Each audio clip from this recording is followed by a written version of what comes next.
And of course, the clock tower is the predominant building on campus, taller than any other place, I think. The clock was installed, I think, in about 1905 or 1906. And we've always had an employee from engineering who was familiar with the clock and knew how to wind it and keep it repaired. The clock tower also houses the mess hall, and the mess hall was set up to actually be capable of feeding 2,500 veterans. I think the maximum that we ever fed on one particular day was about 2,200 veterans. But each building was organized as a military company, and each building had a time to come to the mess hall, which would give the workers in the mess hall time to clean the tables, clear them, and get ready for the next company to eat. So they had about 20 to 30 minutes to line up, get in, eat, and get back out so that the staff could clean the table. The tables didn't have chairs, they had little stools. And it got to be sort of like church in a way. When people have their own pew, they want to sit in all the time. Well, these veterans had their own stools they wanted to sit in all the time. And there sometimes were problems with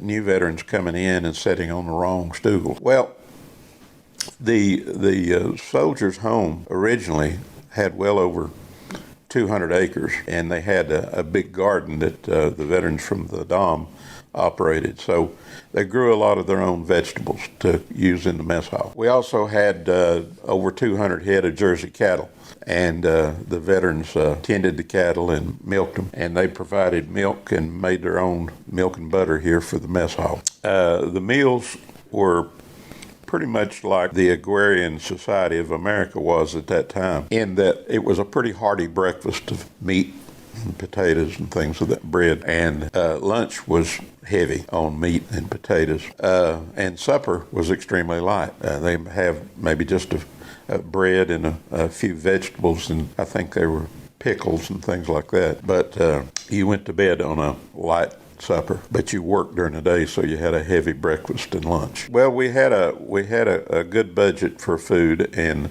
the beef was bought locally, but and some of the vegetables were bought locally from farms, and we raised a lot of our own vegetables in the garden. There was a certain amount of pride in that the home could produce enough for itself that they actually turned money back into Washington, or at least tried to. Sometimes there was no place to put it once it was allocated, but they had excess money because of the way the home operated. It was self-sufficient. It was called a city within a city. They had their own water system, their own sewer system.